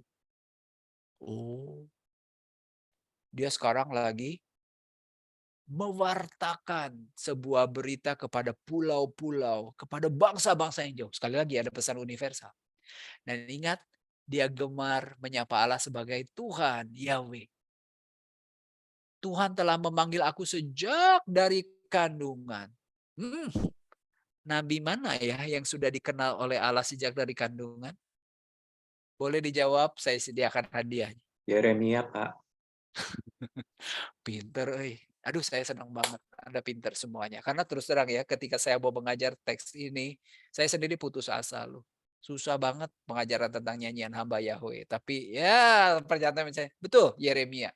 Di bagian awal, Tuhan telah memanggil Yeremia dari sejak perut ibunya. Makanya nggak heran ya, ada yang mengatakan bahwa hamba Tuhan adalah Yeremia. Betul, betul sekali. Tetapi berbicara dalam konteks Nabi Yesaya bagian kedua, kita lihat siapa ya nyanyian siapa hamba Tuhan ini. Coba kita lihat bab 44 ayat 2. Bab 44 ayat 2. Beginilah firman Tuhan yang menjadikan engkau, yang membentuk engkau sejak dari kandungan, dan yang menolong engkau. Jangan takut, hai hambaku Yakub, dan hai Yeshurun yang telah kupilih. Siapa hamba Tuhan? Israel lagi. Yeshurun itu nama lain untuk Israel. Yeshurun. Ya, dari kata Yashar itu artinya jujur. Itu nama kebanggaan orang Yahudi. Ya, ketemunya Israel lagi. Kalau begini terus, bagaimana mungkin kita bisa sampai pada kesimpulan bahwa hamba Tuhan adalah Yesus? Benar nggak? Tapi sabar, tenang, tenang ya, tenang. Kita lihat lagi di bab 44 ayat 24. Beginilah firman Tuhan penebusmu yang membentuk engkau sejak dari kandungan. Akulah Tuhan yang menjadikan segala sesuatu dan seterusnya ya. Jadi diulang berkali-kali. Oke. Ayat 2. Ia telah membuat mulutku sebagai pedang yang tajam dan membuat aku berlindung dalam naungan tangannya. Ia telah membuat aku menjadi anak panah yang runcing, dan menyembunyikan aku di dalam tabung panahnya. Ia berfirman kepadaku, engkau adalah hambaku Israel, olehmu aku akan menyatakan keagunganku. Ya, kali ini kalah deh. Jelas-jelas di dalam nyanyian hamba yang kedua, hamba Tuhan adalah Israel. Benar nggak? Sabar ya. Baik. Saudara, dia mengatakan dia itu mulutnya dibuat seperti pedang yang tajam. Lalu dia dijadikan seperti anak panah yang runcing. Disimpan di dalam tabung panah. Boleh dikatakan jadi apa ya? Hamba Tuhan ini dijadikan senjata oleh Allah. Ya, senjata oleh Allah. Senjata untuk apa? Ntar kita akan lihat senjata untuk apanya. Ayat keempat. Tetapi aku berkata, aku telah bersusah-susah dengan percuma dan telah menghabiskan kekuatanku dengan sia-sia dan tak berguna. Namun hakku terjamin pada Tuhan dan upahku pada Allahku. Apa artinya di ayat 4? Rupanya sang hamba Tuhan ini telah berbuat banyak hal dalam melaksanakan tugasnya, akan tetapi tidak mendapatkan tanggapan yang diharapkan. Tapi hamba Tuhan berkata, gak apa-apa. Karena Tuhan menjamin hakku dan Allah akan menjamin upahku. Nah, saudara, ada yang mengatakan, ini loh, nabi mana ya? Yang waktu dipanggil saja, sudah diwanti-wanti sama Tuhan. Tuhan wanti-wantinya apa? Kamu akan pergi kepada sebuah bangsa. Mereka akan melihat, tetapi mereka punya mata tetapi nggak bisa melihat. Mereka punya telinga tetapi tidak bisa mendengar, ya kan? Atau malah bahasanya gini, aku akan membuat bangsa itu menutup matanya, menutup telinganya sehingga dia tidak mengerti tentang pewartaan, supaya mereka jangan sampai bertobat. Itu Yesaya di bab 6. Yesaya itu diutus kepada bangsa yang akan menolak dia. Maka selain Yeremia, Yesaya juga kandidat untuk hamba Tuhan. Terus ayat yang kelima. Maka sekarang firman Tuhan yang membentuk aku sejak dari kandungan untuk menjadi hambanya.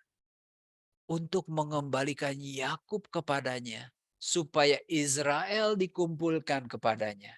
Maka aku dipermuliakan di mata Tuhan. Dan Allahku menjadi kekuatanku, firman-Nya. Di sini kita bertemu dengan hal yang mengherankan. Kalau hambaku adalah Israel, kenapa tugasnya itu mengembalikan Yakub dan Israel kepada Tuhan? Apakah Israel itu diberi tugas untuk mengembalikan Israel kepada Tuhan? Aneh kan? Ini gimana nih, tambah gak jelas gitu. Hambaku Israel. Tugasnya apa? Mengembalikan Yakub dan Israel kepada Allah. Masa tugasnya adalah mengembalikan diri sendiri kepada Allah? Untuk itu sampai dilatih, dia dibuat menjadi pedang yang tajam, panah yang runcing menjadi senjata Allah. Tugasnya itu loh, mengembalikan Yakub dan Israel kepada Allah. Bingung kan? Bingung. Biar sabar dulu. Lalu di ayat 6. Terlalu sedikit bagimu hanya untuk menjadi hambaku. Untuk menegakkan suku-suku Yakub. Loh ilah. Israel untuk menegakkan suku-suku Israel. Dan mengembalikan orang-orang Israel yang masih terpelihara. Tetapi aku akan membuat engkau menjadi terang bagi bangsa-bangsa. Supaya keselamatan yang daripadaku sampai ke ujung bumi. Kita tahu ya, pesan Deutero Yesaya memang universalisme. Saudara, membaca nyanyian hamba yang kedua, kita menemukan batu sandungan. Jelas-jelas dikatakan hamba Tuhan adalah Israel, tetapi visi dan misinya adalah mengembalikan Israel kepada Allah. Oh, bingung. Bingung ya? Matthew diutus untuk membawa Matthew ke rumahnya, kan aneh banget. Aneh banget atau tidak? Nggak masuk akal. Nggak masuk akal. Sabar, ini baru nyanyian Allah yang kedua. Baik, sekarang kita lihat nyanyian hamba Tuhan yang ketiga. Nyanyian hamba Tuhan yang ketiga diambil dari bab 50 ayat 4 sampai dengan ayat 9. Ini dibacakan pada hari raya Minggu Palma. Tuhan Allah, sekali lagi ya, gemar dengan sebutan Yahweh. Ya. Yahweh atau Adonai Yahweh.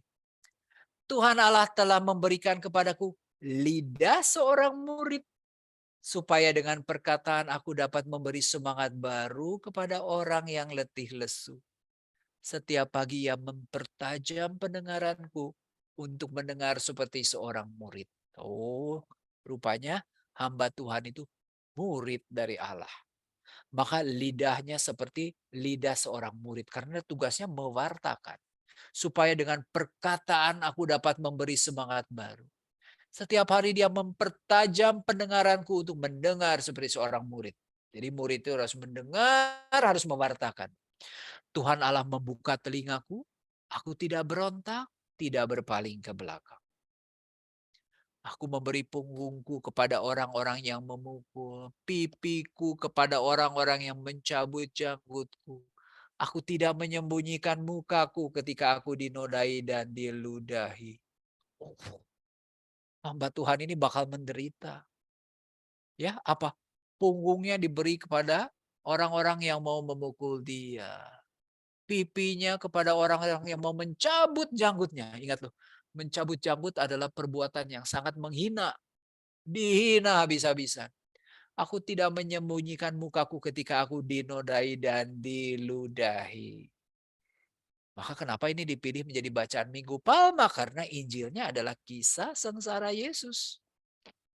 Di situ diceritakan bagaimana Yesus itu disiksa, didera, ya. Bagaimana Yesus diludahi, ditampar, dan lain-lain. Begitu. Ayat 7, tetapi Tuhan Allah menolong aku. Sebab itu aku tidak mendapat noda. Sebab itu aku meneguhkan hatiku seperti keteguhan gunung batu. Karena aku tahu bahwa aku tidak akan mendapat malu. Dia yang menyatakan aku benar telah dekat. Siapa berani berbantah dengan aku? Mari kita tampil bersama-sama. Siapa lawanku berperkara, biar ia mendekat kepadaku. Sesungguhnya Tuhan Allah menolong aku. Siapa yang berani menyatakan aku bersalah? Sesungguhnya mereka semua akan memburuk seperti pakaian yang sudah usang. Ngengat akan memakan mereka. Saudara, dalam nyanyian hamba Tuhan yang ketiga dikisahkan bahwa hamba Tuhan ini akan menderita. Menderita fisik. Tetapi dia akan ditolong oleh Tuhan Allah sendiri. Dan dia berani. Ya, demi kebenaran, demi tugas perutusannya, dia berani berperkara dengan siapapun juga. Silahkan. Siapapun silahkan. Saya berani. Saudara, melihat nyanyian hamba Tuhan ketiga akan sulit bagi kita untuk mengatakan bahwa hamba Tuhan adalah Israel. Kapan ada cerita Israel itu disiksa sampai punggungnya diberikan untuk dipukul, pipinya digunakan untuk ditampar, dinodai, diludahi. Kapan? Nggak tahu ya. Tapi orang Yahudi mengatakan apa? Itu loh, waktu dia dibuang itu. Dia kan banyak orang Yahudi yang disiksa. Banyak orang Yahudi yang dihina begitu. Bahkan sampai detik ini pun orang Yahudi masih banyak mendapat perlawanan dari berbagai bangsa. Bisa saja ya. Baik saudara, sekarang kita masuk ke nyanyian hamba Tuhan yang keempat. Ini saya bagi menjadi 2 slide ya karena panjang ayatnya. Dan saya memberikan warna, ada abu, ada kuning, ada biru, lalu ada kuning lagi, lalu ada abu lagi. Artinya bentuknya itu konsentris, ya. A, B, C, B, A begitu. Maka kita tahu yang menjadi pokok pewartaannya pasti yang biru itu, yang berada di tengah-tengah, ya. Tapi sebelumnya kita baca dulu. Sesungguhnya hambaku, hine avdi, seperti nyanyian hamba Tuhan pertama, akan berhasil. Ia akan ditinggikan, disanjung dan dimuliakan. Seperti banyak orang akan tertegun melihat dia begitu buruk rupanya. Bukan seperti manusia lagi. Tampaknya bukan seperti anak manusia lagi. Demikianlah ia akan membuat tercengang banyak bangsa. Raja-raja akan mengatupkan mulutnya melihat dia. Dan apa yang tidak diceritakan kepada mereka akan mereka lihat. Dan apa yang tidak mereka dengar akan mereka pahami. Lihat, sampai buruk mukanya loh. Bonyok. Tapi banyak orang yang akan kaget melihat dia. Kaget. Kok nggak seperti manusia lagi ya? Saking bonyok mukanya itu. Tapi pada saat yang sama dia membuat banyak bangsa terkejut. Banyak raja sampai mengatupkan mulutnya. Mereka benar-benar melihat sesuatu yang tidak pernah mereka bayangkan sebelumnya. Nah, saudara, kalau baca konsentris kita baca di bawahnya. Tapi nanti saja ya. Nanti saja. Sekarang kita baca yang kuning. Siapa yang percaya kepada berita yang kami dengar? Dan kepada siapa tangan kekuasaan Tuhan dinyatakan? Sebagai taruk. Taruk itu artinya apa? Taruk itu artinya tunas. Sebagai tunas ia tumbuh di hadapan Tuhan. Dan sebagai tunas dari tanah kering ia tidak tampan. Semaraknya tidak ada. Sehingga kita memandang dia. Dan rupa pun tidak sehingga kita menginginkannya. Anda tahu ya, kata taruk dalam bahasa Ibrani itu netzer. Netzer. Kalau orang mengatakan netzer itu artinya sesuatu yang sangat kecil, yang sepele begitu ya. Kecil. Tampangnya udah nggak jelas kan bonyok mukanya. Udah nggak tampan lagi. Udah nggak kelihatan semaraknya lagi. Lihatnya udah males. Ia dihina, dihindari orang. Penuh kesengsaraan. Dan biasa menderita kesakitan. Ia sangat dihina. Sehingga orang menutup mukanya terhadap dia. Bagi kita pun dia tidak masuk hitungan.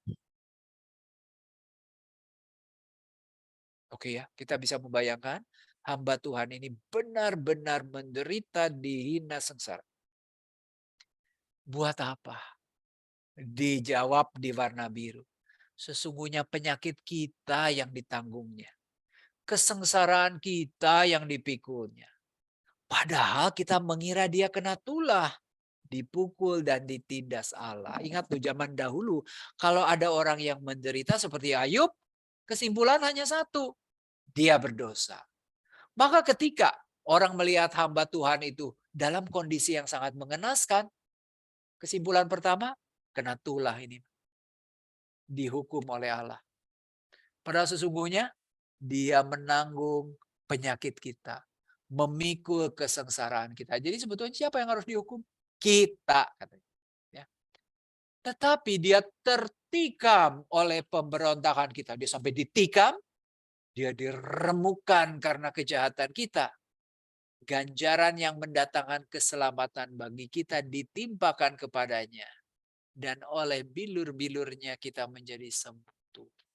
Jadi buat apa dia sampai menderita, sampai mati?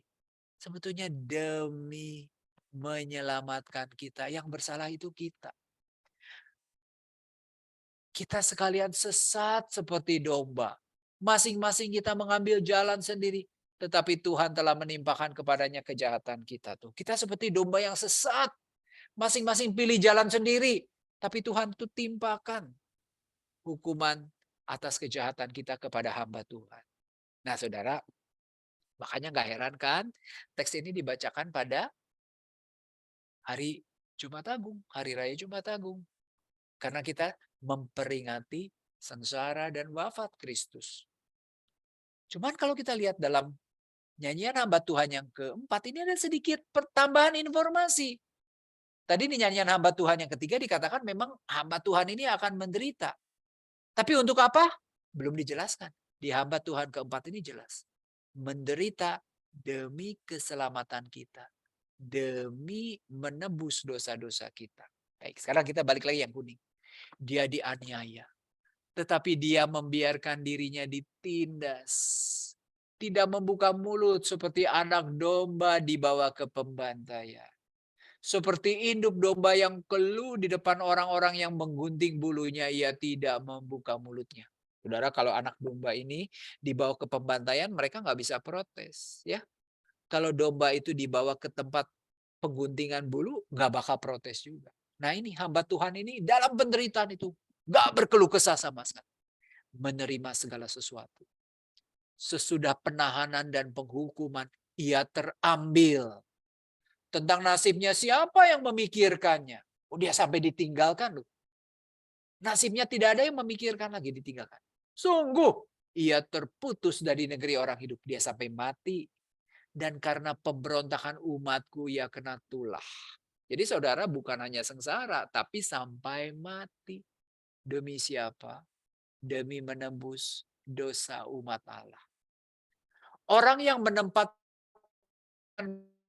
kuburnya di antara orang-orang fasik, dan dalam hatinya ia ada di antara penjahat. Sekalipun ia tidak berbuat kekerasan dan tipu, tidak ada di dalam mulutnya. Tuh, dia itu mati.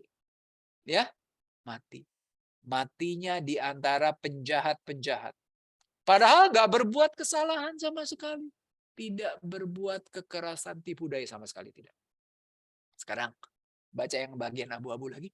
Tetapi Tuhan berkehendak meremukkan dia dengan kesakitan. Jadi hamba Tuhan ini menderita karena Tuhan berkehendak demikian. Apabila ia menyerahkan dirinya sebagai kurban penebus salah, ia akan melihat keturunannya. Umurnya akan lanjut. Dan kehendak Tuhan akan terlaksana olehnya. Lihatin ya. Ia menyerahkan diri sebagai kurban penebus salah. Dan dia akan melihat keturunannya. Oh, hamba Tuhan punya keturunan. Umurnya akan lanjut. Ya berarti kalau begitu dia hidup lagi ya. Umurnya akan lanjut. Padahal tadi kan udah ada kuburnya. Lalu kehendak Tuhan akan terlaksana olehnya. Sesudah kesusahan jiwanya, ia akan melihat terang dan menjadi puas. Dan hambaku itu sebagai orang yang benar akan membenarkan banyak orang oleh hikmatnya. Dan kejahatan mereka dia pikul. Jadi benar kan? Dia sampai mati itu demi mendamaikan. Demi membenarkan orang yang bersalah.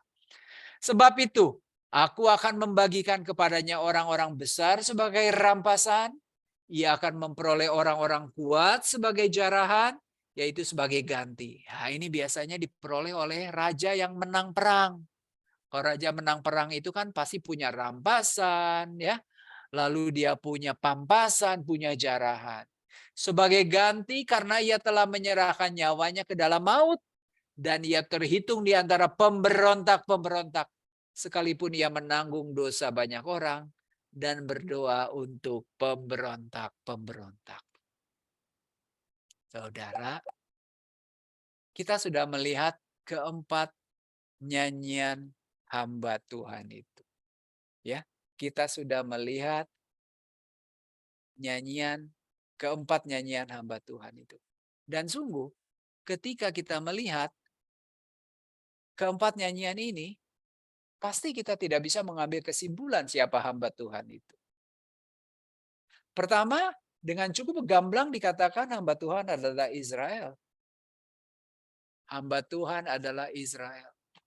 Tapi tugasnya apa? Membawa Israel kepada Tuhan. Lalu ada tambahan berita lagi.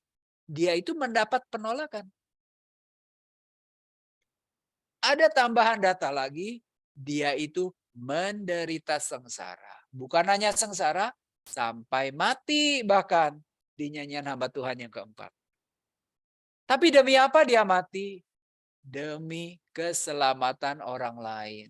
Jadi yang berdosa orang lain dia yang menanggung.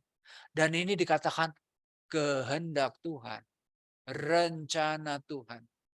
Dan dia menang sebagai apa? 53 ayat 12. Ada jarahan, ada rampasan, ada pampasan. Dia menang sebagai raja yang menang. Raja yang menang. Meskipun ketika dia mati, dia itu mati di antara orang jahat, di antara pemberontak-pemberontak. Dia diam, gak bakal berbicara sepatah kata pun. Dia menanggung dosa banyak orang. Bahkan apa lihat? Berdoa untuk pemberontak-pemberontak. Jadi dia itu berdoa syafaat, berdoa untuk para pemberontak. Saudara, menarik kan? Kalau kita melihat nyanyian hamba Tuhan yang keempat, figur Yesus itu memang kelihatan cocok sekali. Israel tuh, sorry ya, nggak ada. Israel nggak pernah mengalami hal seperti ini. Yesaya tidak diceritakan juga ya. Yeremia tidak diceritakan juga. Jadi siapa hamba Tuhan ini? Siapa hamba Tuhan ini? Satu slide terakhir. Saudara, kalau hamba Tuhan itu adalah Israel, kitab Nabi Yesaya ini punya data. Kita tahu di kitab Yesaya bab 5 ini ada nyanyian tentang pemilik kebun anggur. Kita tahu ceritanya. Aku punya temen nih. Temanku punya kebun anggur. Kebun anggurnya disayang banget, kata Yesaya. Pokoknya dibuatkan got supaya nggak banjir, ya kan? Tanaman-tanaman perdunya dicabutin supaya tanaman anggurnya subur. Dibikinin pagar loh supaya binatang-binatang nggak masuk. Dibikinin menara jaga supaya burung-burung nggak hinggap dan segala macam. Kenapa sih pemilik kebun anggur yang namanya temanku itu begitu sayang sama kebun anggurnya? Ya, dia berharap memperoleh hasil yang baik. Ingin anggur yang manis. Sayang ketika dia panen yang diperoleh adalah anggur yang asam. Begitu kurang lebih nyanyiannya. Nah, saudara, di bab 5 ayat 7 dijelaskan siapa kebun anggur. Sebab kebun anggur Tuhan semesta alam adalah kaum Israel. Dan orang Yehuda adalah tanaman kegemarannya. Jadi berbicara tentang Israel dan Yakub. Dinantikan keadilan, mishpat. Tadi ya, hukum ini sama mishpat. Tapi hanya ada kelaliman, mishpah. Bunyinya mirip. Dinantinya kebenaran, cedaka, tetapi hanya ada keonaran, caaka. Jadi ini ada rima gitu di dalam syairnya ya. Terus kalau benar dia Israel di bab 42 ayat 19, siapa yang buta selain hambaku? Siapa yang tuli seperti utusan yang kusuruh? Siapa yang buta seperti suruhanku? Siapa yang tuli seperti hamba Tuhan? Memang mengacu kepada Israel, ya, bukan kepada Mesias. Bukan kepada Mesias. Kalau kita lihat di nyanyian hamba Tuhan yang pertama. Dan tidak mengacu juga pada tokoh yang akan datang yang berasal dari bangsa Daud. Enggak juga. Ya. Nah, saudara, visi Yesaya tentang Mesias ini sangat konsisten dan berpusat pada kedatangan seorang raja yang berasal dari dinasti Daud. Apabila kita melihat nubuat-nubuat Yesaya sebelumnya di bab 7 ayat 14. Karena itu seorang perempuan muda akan mengandung. Dia akan melahirkan seorang anak. Dan engkau harus menamai dia Immanuel, Allah beserta kita. Ya, bab 9 ayat 2 sampai 7 ini bacaan hari raya Natal. Telah lahir Raja Damai. Bangsa yang berjalan di tengah kegelapan akan melihat terang yang besar dan seterusnya. Ya, bab 11 ayat 1 sampai 5, dari tunggul Isai akan keluar tunas baru dan lain-lain begitu.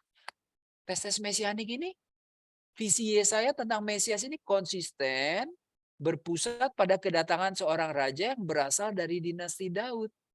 menggantikan raja-raja keturunan Daud yang gagal. Yesaya mengecam raja-raja Yudea karena mereka gagal memimpin kerajaan dengan keadilan, kebenaran, kebijaksanaan, dan pengetahuan akan Tuhan. Israel itu pokoknya gagal kalau menurut Yesaya. Lalu, apakah dia bisa melaksanakan tugas untuk membawa Israel kepada Tuhan? Bahkan menjadi menjadi kambing hitam dari dosa orang lain? Begitu sulit. Ibu-bapak sekalian, sudah hampir 2 jam saya mengajar.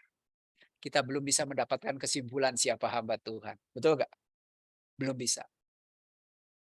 Dan tadi kita melihat ternyata sampai detik ini para ahli kitab suci ini tidak pernah sepakat.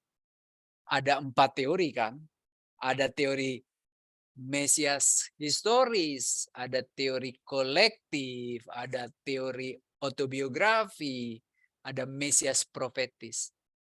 Nah, masing-masing sebetulnya bisa mempertahankan pendapatnya. Sulit kan? Lalu bagaimana cara kita memahami hamba Tuhan itu siapa? Dan bagaimana cara berpikir kita sampai pada keyakinan bahwa hamba Tuhan itu Yesus. Seperti ketika kita nanti merayakan Pekan Suci, di mana setiap bacaan dari nyanyian hamba Tuhan ini menjadi bacaan liturgi yang wajib kita renungkan. Untuk menjawab hal itu, kita lanjutkan minggu depan. Cukup sampai di sini. Oke, Matthew, sudah selesai. Ada pertanyaan atau tidak? Baik, terima kasih Pak Irhandi. Ada Ini ya, beberapa- siapa? Jennifer ya? Iya, Oke. Pak. Ada beberapa pertanyaan dari kolom chat. Yang pertama itu dari Pak Hengki. Pak Ir tadi dikatakan ketika menerangkan Allah yang monoteis pada masa pembuangan, Yesaya 45 ayat 5, apakah pada zaman Musa orang Israel mereka menyembah juga ilah-ilah lainnya selain Tidak menyembah ilah lain, tetapi mengakui ada ilah lain. Maka mereka mengetahui ada dewa Baal, ada dewa Ishtar, dewa-dewa Kanaan itu mereka akui ada. Tetapi mereka itu tidak sama dengan Yahweh, tidak sama dengan Adonai. Tapi nanti ketika di zaman pembuangan, paham mereka menjadi benar-benar 100% monoteis. Tidak ada Allah selain Yahweh. Yang lain udah nonsens, lupakan. Nggak ada itu semuanya. Monoteis itu begitu loh. Makanya agama Kristen juga agama monoteis. Ada Allah lain nggak? No. Ya. Pertanyaan berikutnya. Berikutnya dari Bu Maria Sujadi, mengingatkan Mazmur 73 ayat 23 ada hubungannya. Mazmur 73 ayat 23 kita baca, saya juga hafal. Mazmur 73 ayat 23. Tetapi aku di dekatmu, engkau memegang tangan kananku. Baik, pertanyaan yang bagus. Pertanyaan yang bagus. Saudara, kenapa ada beberapa orang itu selalu yakin bahwa sebetulnya tokoh hamba Tuhan itu adalah tokoh historis pada saat itu? Ya, dia itu pernah menderita tetapi pernah diselamatkan dari penderitaan. Kenapa? Karena nyanyian hamba Tuhan yang keempat ini mirip dengan Mazmur-Mazmur syukur. Seperti yang disebutkan di Mazmur bab 73. Mazmur bab 73 itu Mazmur puji syukur. Karena apa? Orang itu diselamatkan dari kesulitan. Kenapa diselamatkan dari kesulitan? Karena engkau memegang tangan kananku. Itu diselamatkan. Ya. Begitu. Halo. Iya, Pak. Oke. Jadi benar ya. Mazmur 73 ayat 23 bentuk Mazmur puji syukur. Dan memang nyanyian hamba Tuhan yang keempat ini bentuknya mirip dengan Mazmur puji syukur. Nanti akan kita bahas minggu depan ya. Terus. Baik, selanjutnya dari Pak Hengki lagi, Pak. Pak Ir dalam Yesaya 53 ayat 2, kenapa digunakan dua kata taruk dan tunas dalam terjemahan bahasa Indonesia, padahal artinya sama? Apakah karena Baik ya. Karena kata Ibrani yang dipakai berbeda, ya. Karena kata Ibrani yang dipakai berbeda, yang satu itu netzer, yang satu lagi kalau nggak salah khafar. Saya harus lihat nih. Ada dua ya kata Ibrani yang dipakai. Nanti saya bisa cekannya. Saya ingat netzer. Jadi memang dipakai dua kata Ibrani yang berbeda meskipun artinya kurang lebih sama. Maka yang satu digunakan kata tunas, yang satu digunakan kata taruk ya. Saya lihat ya, kata satunya lagi apa. Ada pertanyaan yang lain? Ada yang menarik nih. Ketika bayi atau kanak-kanak Yesus ini kembali dari Mesir, sesudah Kaisar Herodes Agung meninggal, Yusuf ini diberi mimpi oleh malaikat, diberi mimpi oleh Tuhan ya. Malaikat mewartakan, Herodes sudah mati, kamu balik nggak usah di Mesir lagi. Nah, mereka itu kaburnya dari Bethlehem kan, kabur ke Mesir. Seharusnya baliknya juga ke Bethlehem lagi. Akan tetapi, waktu itu rupanya di Bethlehem itu diperintah oleh anaknya Herodes yang kurang lebih jahatnya sama dengan bapaknya. Maka akhirnya mereka pindah ke Nazaret, karena Nazaret itu di Galilea, dipimpin oleh Filipus yang lebih baik. Gitu. Nah, lalu Matius mengatakan, demikianlah digenapi nas yang berbunyi, dia berasal dari Nazaret. Padahal kalau kita cari teksnya,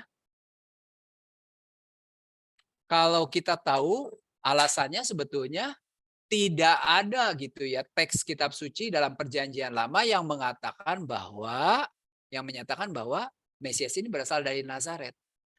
Tapi kalau kita tahu netzer itu berarti tunas, itu cocok kita tahu. Oh, Mesias itu sang tunas, netzer.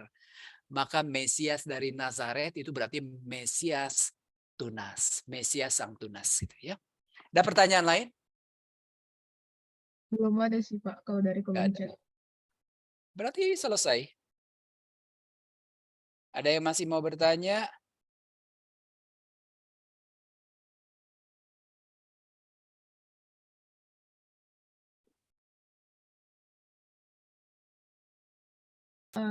Ada Pak Hengki, Pak yang raise hand. Iya, silakan. Malam Pak Ir. Pak Ir mengenai yang tadi Pak Ir jelaskan mengenai monoteisme, bahwa sekarang kan agama Kristen itu menganut monoteisme, tidak ada Allah yang lain. Tetapi gereja Katolik sendiri itu mengenal keselamatan di luar gereja ya Pak ya. Yang nulla salus, saya lupa kata-katanya. Nah itu berarti bahwa gereja Katolik kan memandang bahwa keselamatan itu walaupun orang itu bukan Kristen, bukan Katolik, bukan pengikut Kristus, tetapi hanya karena Kristus dia menjadi selamat begitu ya Pak, bukan karena dia menganut Allah yang lain gitu ya Pak ya. Baik, betul ya. Terima kasih Extra ecclesiam nulla salus. Iya betul Pak. Tidak extra ecclesiam di luar gereja nulla salus, tidak ada keselamatan. Itu diajarkan oleh Santo Cyprianus dan sudah ditinggalkan itu karena gereja mengakui kebenaran agama-agama lain. Oke ya. Jadi harus diakui dan dipahami bahwa pengajaran ini berarti bahwa semua manusia agamanya apapun juga diselamatkan karena kurban Kristus. Betul. Pernyataan kamu tadi benar. Jadi Kristus itu menyelamatkan bukan hanya orang Kristen, bukan hanya orang Katolik, tetapi juga semua manusia. Itu tugasnya ya, universal. Masih ada pertanyaan lain? Saya boleh tanya, Pak? Boleh, Pak Albert. Sorry, nggak buka kamera. Aku mau nanya nih, kalau untuk di perjanjian lama, saya juga menemukan kayaknya kayak semacam hamba Tuhan itu di kitab Mazmur, Pak Ir. Nah, sebenarnya kan kitab Mazmur itu lebih dahulu daripada Yesaya begitu ya? Atau gimana bisa menjelaskan bahwa Susah di dikatakan ya. Mazmurnya itu ada juga ratapan tentang hamba Tuhan yang menderita begitu. Bisa nggak dijelaskan tentang? Betul, tapi kalau kita tahu, para ahli mengatakan bahwa kitab Mazmur itu kemungkinan besar ditulis sampai abad pertama sebelum Masehi. Jadi ada Mazmur-Mazmur yang lebih kemudian, ada Mazmur-Mazmur yang lebih tua gitu. Jadi kita nggak bisa mengatakan bahwa Mazmur itu lebih tua dari Yesaya, belum tentu. Gitu. Ada Mazmur tertentu yang lebih apa ya? Lebih muda usianya. Tetapi yang perlu diingat hanya satu hal sebetulnya, ya, bahwa nyanyian hamba Tuhan, terutama nyanyian hamba Tuhan keempat, itu memang saya katakan mirip dengan Mazmur. Dengan Mazmur puji syukur. Di mana mengisahkan doa orang-orang yang memuji syukur kepada Allah karena mereka telah mendapatkan penyelamatan dari Allah. Gitu. Ya, jadi memang harus diakui bahwa ini Mazmur puji syukur. Maka berdasarkan dengan keyakinan itu, orang-orang berkata, wah, dia mah nggak berbicara tentang seorang yang profetis yang akan datang nanti. Oh tidak, ini. Nyanyian hamba Tuhan itu pasti berbicara tentang orang yang saat itu ada. Kenapa? Mirip sama nyanyian Mazmur-Mazmur puji syukur yang kita kenal. Ini adalah sebuah nyanyian puji syukur dari orang yang berhasil diselamatkan pada saat itu. Gitu. Itulah sebabnya ya, pendapat dari para ahli kitab suci itu berbeda-beda. Gitu. Jadi memang Pak ada hubungannya gitu ya, bentuk nyanyian itu dengan Mazmur puji syukur. Gitu. Oke ya, moga-moga menjawab. Ada pertanyaan lain? Kalau tidak Oke, kita terima kasih. selesaikan sampai di sini. Baik, terima kasih Pak Irhandi. Dan Bapak Ibu teman-teman sekalian, kita akan ketemu lagi minggu depan. Sebelum kita tutup, mungkin doa penutup dulu dibantu oleh Kometiu. Oke, mari teman-teman, cukup menarik ya. Ternyata kita tentang hamba Tuhan ini dari tadi saya Pak Ir, saya mau tanya satu dong Pak Ir. Kan dalam kitab Perjanjian Baru itu kan ada satu tokoh yang mengaku hamba Tuhan Pak Ir. Apakah mengacu ke Bunda Maria juga Pak Ir? Aku ini hamba Tuhan, jadilah padaku menurut kehendak-Mu. Betul. Akan tetapi penginjil Lukas tidak mengutip nyanyian hamba Tuhan.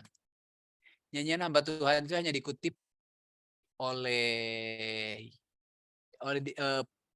pengarang Perjanjian Baru mengacu kepada Kristus. Bunda Maria itu tidak mengutip itu. Jadi nanti akan kita lihat seperti ketika Yesus menjalankan sengsara, oh nyanyian hamba Tuhan yang keempat ya. Ketika Yesus dibaptis, inilah anakku yang kukasihi, kepadanya aku berkenan, nyanyian hamba Tuhan yang pertama. Gitu. Kelihatan. Tapi ketika Maria mengatakan, aku ini hamba Tuhan, terjadilah padaku menurut kehendak-Mu. Kamu melihat kan dari 4 nyanyian hamba Tuhan itu ada yang bunyinya seperti itu? Tidak ada. Ya. Berarti Bunda Maria itu pasti tidak akan sama dengan hamba Tuhan yang ada di Yesaya. Meskipun dia mengatakan dia hamba Tuhan. Nah, kenapa demikian? Sabar sedikit.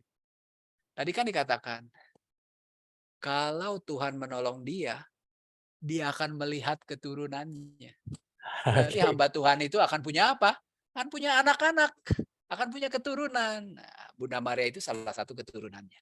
Sabar ya. Saya nggak berani ngajar cepat-cepat karena sangat sulit. Oke, makasih Pak Ir. Yuk, mari teman-teman kita bersatu di dalam doa. Dalam nama Bapa dan Putra dan Roh Kudus. Selamat malam Allah Bapa, Putra dan Roh Kudus. Puji dan syukur kami panjatkan kehadirat-Mu. Terima kasih Bapa bila pada malam hari ini kami boleh mendengarkan pengajaran tentang nyanyian hamba Tuhan dari anak-Mu yang terkasih Pak Irhandi. Ya Bapa, biarlah Engkau curahkan rahmat-Mu untuk Pak Irhandi, kesehatannya, keluarganya, usahanya, karya dan pelayanannya Bapa.